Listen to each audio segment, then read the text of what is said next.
I think about doing a trip in the Boundary Waters and consider doing a trip with individuals who have not paddled before, some of the things that I consider, you really want to break it down into steps, and I think it's most important to first consider looking at the abilities of the individuals who are on the trip. If people have paddled canoes or kayaks before, and if they have outdoor living skills, or if they're really fresh and green to the whole experience. But being that the Boundary Waters is a wilderness area, and it's managed by the federal the Forest Service, there are checkpoints in place where that all organized trips have to follow. So what you want to first consider is how long you intend to stay out. There are designated points of travel where you have an entry point that you have to get a permit for, and you have to outline your trip for the individuals in the Forest Service, making sure that they know where you're going to be going and when you're coming out.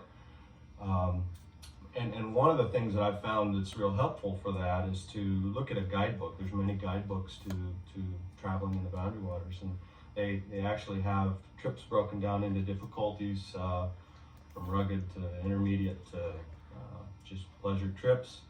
And in those, they give just brief descriptions of how long the portages are, and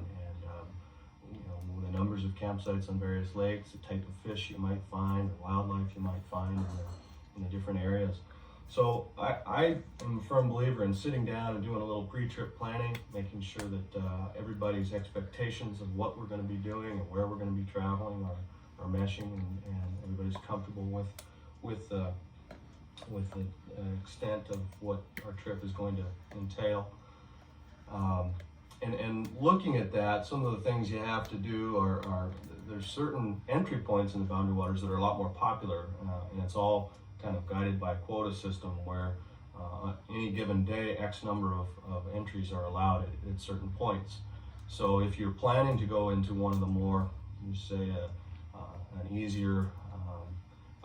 an entry point that might not have as many portages, it might not be as difficult, and a lot more paddling and less portaging. Those entry points are a lot more popular, and also so they fill up a lot quicker, and you're going to want to make sure that you get right on the stick, even as early as April or February, March, April, something early in the spring to do your planning for this, because it's a very popular thing to do and a popular place to visit. When you're looking at these things, you also want to consider the type of equipment that's going to be necessary. It's not necessary for everybody to bring their own pots and pans and stoves. You want to break down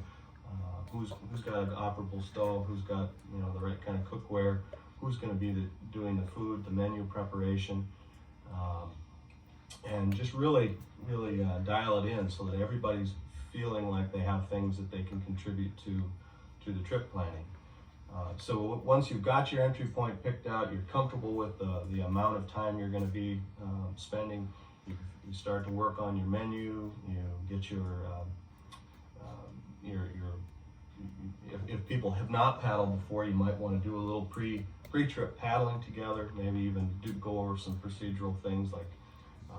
if a canoe was to tip over, how you'd get back in the canoe. And another thing that a lot of people don't realize, and they tell you this when you watch your informational video getting your permit, that there are black bears. So your food needs to be hung up, and you'll even go over a system by which you use a pulley system of hoisting your food up into the air each evening.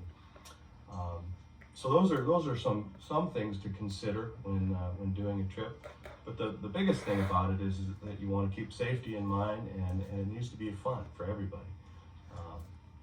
And a trip like this should be fun and can be fun with the right preparation going into it. All